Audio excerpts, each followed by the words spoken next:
Oke guys, assalamualaikum warahmatullahi wabarakatuh. Kembali lagi bersama Blacker Production.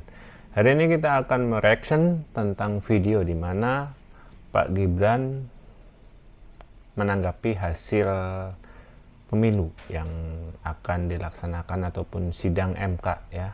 Itu katanya sudah disiapkan dan 01 dan 03 dianggap cengeng oleh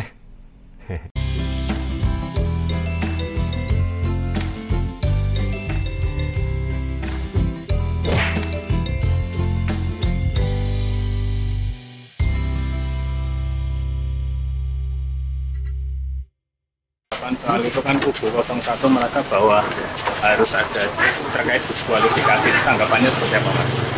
Ya udah dilalui aja prosesnya, kalau ada hal-hal yang kurang berkenan nanti mekanismenya kan sudah ada sih.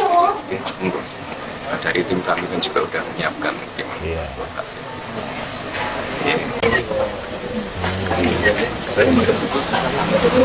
Kalau memang tidak sah, tidak qualified, ya ngapain ikut debat capres segala?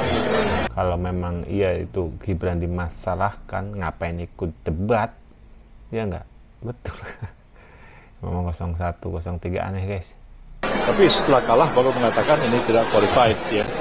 Dan padahal jauh menyangkut kualifikasi calon itu kan bukan kewenangannya Mahkamah Konstitusi untuk menilai ya. Itu adalah sebenarnya kewenangannya Bawaslu dan kewenangan dari Pengadilan Tinggi Tata Usaha Negara untuk memutuskan hal itu. MK itu semata-mata akan mengadili sengketa hasil. Bahwa diambil contoh-contoh beberapa dari pilkada, jadi mana pernah MK itu mendiskualifikasi calon dalam pilkada, kita memang mengatakan ya itu terjadi, tapi sesuatu yang sebenarnya sangat extraordinary, satu yang luar biasa. Seperti contohnya misalnya kasus Bovendigul ya, yang pada waktu itu sudah diputuskan oleh Bawaslu salah satu pasangan tidak boleh maju karena masih memenuhi syarat sebab masih belum 5 tahun. Ya. Itu kan sudah dari Bawaslu-nya nggak boleh kan? Kalau dari Pak Gibran sendiri kan memang sudah dari MK, dari Bawaslu sudah menyetujui. Beda ini. Menjalani bebas dari menjalani tindak pidana, tapi KPU-nya jalan terus. Bahkan ada putusan Pengadilan Tinggi, jalan terus KPU-nya. Nah, sampai ke MK, MK kemudian mengambil keputusan mendiskualifikasi calon yang bersangkutan. Jadi itu sebenarnya sesuatu keadaan yang luar biasa. Karena cuma tidak terjadi pada Pak Gibran sepanjang pencalonan beliau sebagai calon wakil presiden. Dan putusan MK nomor 90 yang membolehkan Pak Gibran itu maju sebagai pasangan calon presiden bersama Pak Prabowo, itu kan sudah beberapa kali juga diuji di Mahkamah Konstitusi dan 2 kali ditolak oleh Mahkamah Konstitusi. Jadi pencalonnya itu tetap sah ya. Karena itu saya mengatakan permohonan ini kalau memang ingin supaya mendiskualifikasi Pak Gibran, itu sebenarnya para pemohon itu berhadapan dengan Mahkamah Konstitusi. Iya. Benar guys ya, yang izinkan MK, yang misal kalau didis, yang ngedis MK kan lucu guys. Berhadapan dengan KPU sebagai termohon maupun berhadapan dengan kami sebagai pihak terkait. Karena pencalonan Pak Gibran itu didasarkan atas putusan Mahkamah Konstitusi. Jadi kalau mau didiskualifikasi, walaupun MK-nya itu dulu itu bisa dibilang pamannya, tapi kan itu kan sudah sah. Dan itu waktu dulu itu pamannya masih memegang sebagai ketua MK. Walaupun sekarang diganti tetap nggak bisa. Kalau iya memang didis ya sama saja MK lawan MK. Sebenarnya mereka berhadapan dengan MK, itu yang saya katakan. Saya sudah baca tuntas 2. Bang Habib, gugatan 01 minimalis, minim bukti dan lemah argumentasi. Iyalah, mereka yang kuat itu cuma demo guys. Kas permohonan itu kan minimalis, minim bukti, lemah argumentasi. Ya.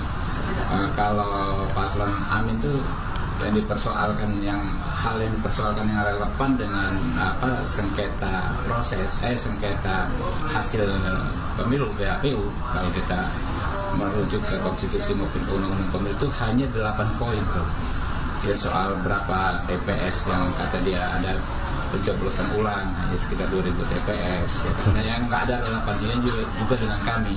Ada pengurangan suara paslon mereka di berapa gelintir TPS, 4 atau 5 TPS ya kan? Yang lainnya adalah lagi-lagi mendaur ulang persoalan pencawapresan Mas Gibran. Ya, intinya ya bagaimana caranya 0103 itu ya cari-cari masalah ya guys ya, cari-cari bukti, cari-cari yang supaya 02 terlihat ataupun terkesan bersalah kayak gitu.